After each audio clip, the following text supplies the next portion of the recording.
नमस्कार, मैं हरिशंकर यादव, हिंदी शिक्षक, माउंट ओलिवेट स्कूल में आप सबका हार्दिक स्वागत करता हूँ। मैं आज इस वीडियो में लेकर आया हूँ कक्षा 8वीं की पुस्तक का चौथा पाठ कन्याकुमारी की यात्रा। तो आइए हम देखते हैं कन्याकुमारी की यात्रा क्या है, इसका पाठ परिचय क्या है। पहले पाठ परिचय की तरफ हम देख लेते हैं। कुछ स्थान धार्मिक एवं सांस्कृतिक महत्व के होते हैं। इन स्थानों की यात्रा करते समय लोग रास्ते के कष्ट को भी खुशी खुशी सहन कर लेते हैं। कन्याकुमारी की यात्रा नामक पाठ में विस्तार से वर्णन किया गया है। तो आइए देखते हैं कि कन्याकुमारी की यात्रा क्या है। लेखक कन्याकुमारी की यात्रा में हंसराज दर्शक, इस कहानी का लेखक है हंसराज दर्शक। तो पर्यटन का चस्का मुझे बचपन में ही लग गया था और जैसे जैसे मैं बड़ा हुआ यह चमत्कार बढ़ता रहा। समय समय पर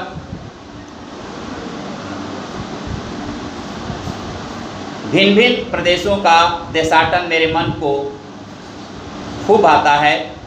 यह मेरी परम प्रिय रुचि मुझे विरासत में मिले पिताजी से मिली है। एक दिन ग्रीष्म ऋतु में कश्मीर घाटी में सिंधु नदी के किनारे घूमते हुए एकाएक मेरे मन में सुदूर दक्षिण तट पर स्थित त्रिसिंधु की संगम स्थली अंतरिक्ष कन्याकुमारी की तीर्थ यात्रा का प्रबल इच्छा हुई। यात्रा का आवश्यक प्रबंध करके हम जनवरी की एक सुबह को नई दिल्ली से कर्नाटक केरल एक्सप्रेस में सवार होकर कन्याकुमारी के लिप तिरुअनंतपुरम की ओर चल पड़े। 3041 किलोमीटर लंबी अपनी यात्रा में यह गाड़ी हरियाणा, उत्तर प्रदेश, मध्य प्रदेश, महाराष्ट्र, आंध्र प्रदेश तथा तमिलनाडु की सीमाओं को छूती हुई केवल 47 घंटों में केरल की राजधानी तिरुअनंतपुरम पहुंची। यहाँ से कन्याकुमारी सिर्फ 90 किलोमीटर ही दूर है। इस यात्रा में मेरे साथ मेरे एक छविकार मित्र श्री हरीश वर्मा भी थे। 2 दिन की रेल यात्रा के बाद 15 जनवरी की सुबह को हमने तिरुअनंतपुरम पहुंचकर कुछ देर विश्राम किया तथा भोजन करके मध्याह्न 2 बजे के करीब हम केरल राज्य रोड परिवहन निगम की एक एक्सप्रेस बस में बैठकर कन्याकुमारी की ओर चल दिए। तिरुअनंतपुरम कन्याकुमारी मार्ग बड़ा ही मोहक है।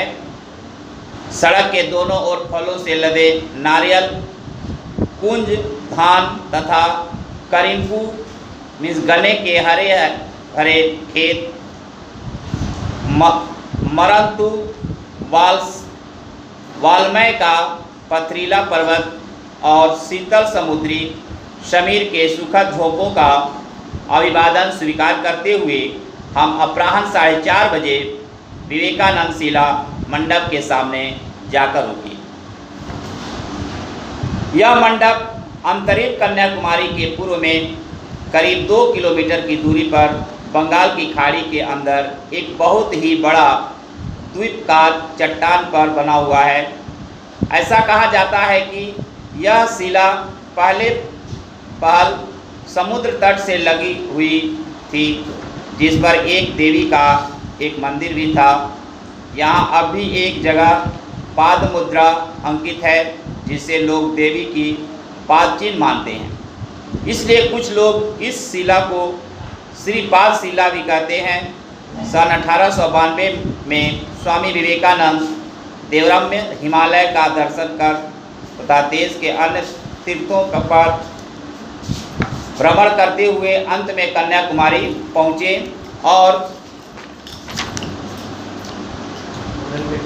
आध्यात्मिक प्रचार्य अमेरिका प्रस्थान से पूर्व में कुछ दिन तक यही चिंतन करते रहे। इस घटना के बाद जिस शिला पर बैठकर स्वामी जी ने आत्मज्ञान प्राप्त किया था उसे विवेकानंद शिला भी के नाम से याद किया जाने लगा।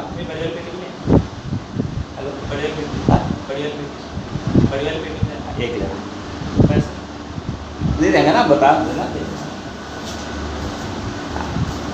सन 1962-63 में स्वामी जी की जन्म शताब्दी के सुअवसर पर लगभग 25 लाख रुपए की लागत में यहाँ पर लाल पीले रंगीन पत्थरों से निर्मित एक बहुत ही सुंदर एवं कलात्मक मंडप बनाया गया, जो करीब 26 मीटर लंबा तथा 12 मीटर चौड़ा है।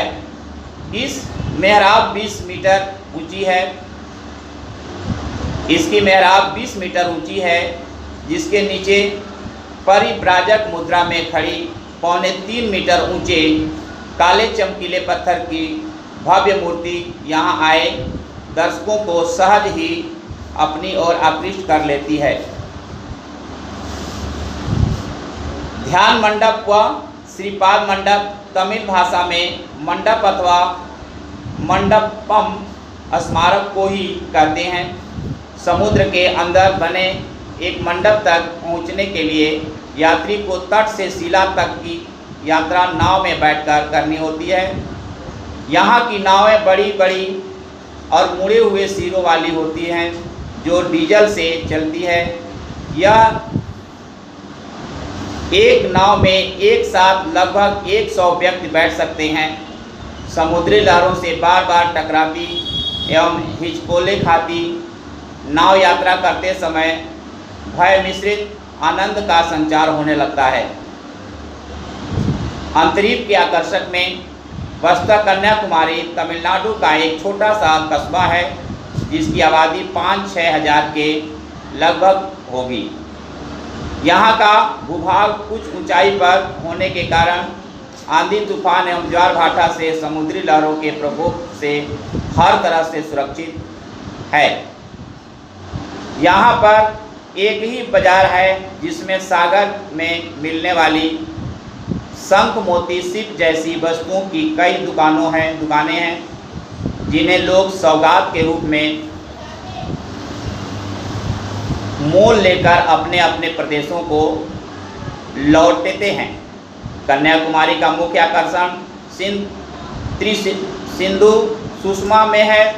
इसके पूर्व में बंगाल की खाड़ी, पश्चिम में अरब सागर और दक्षिण में हिंद महासागर है, जो तीनों मिलाकर भारत माता की चरणबंद नारद दिन रात अनुसरण नवरत एवं अवरत गति से लहराते रहते हैं।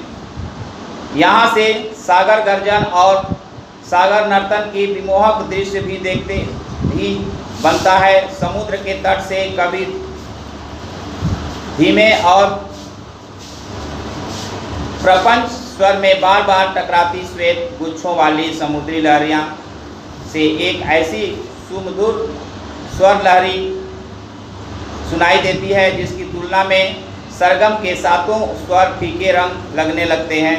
साथ ही रंग बिरंगी बालुओं से शोभित तीरभूमि, जगह जगह बिखरी काली चट्टानें, किलोमीटर दूर तक फैली नीलवर्ण जलराशि तथा त्रिसिंधु से यत्र तत्र डोलती नावों को देखकर प्रकृति प्रेमी दर्शक का हृदय प्रफुल्लित हुए बिना नहीं रह सकता।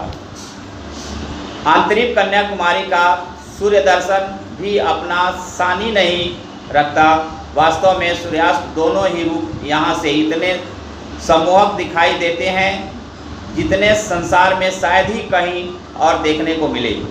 विवेकानंद शिला मंडप से होकर जब हम कन्याकुमारी के चाट पर पहुँचे, तब अस्ताचलगामी सूर्य की जल विहार को देखने के लिए बहुत से लोग पहले से मौजूद थे। सूर्यास्त में अभी कुछ ही देर थी। सूर्य दर्शकों की टोलियां इधर उधर से आकर घाट के पश्चिमी छोर पर एकत्र होने लगी, मानो कोई मेला जुड़ रहा हो। इस प्रकार कन्याकुमारी की यात्रा पाठ का सारांश पूरा होता है। अगले वीडियो में हम आपको लेकर आएंगे अभ्यास के प्रश्न। तब तक के लिए नमस्कार, जय हिंद, जय भारत।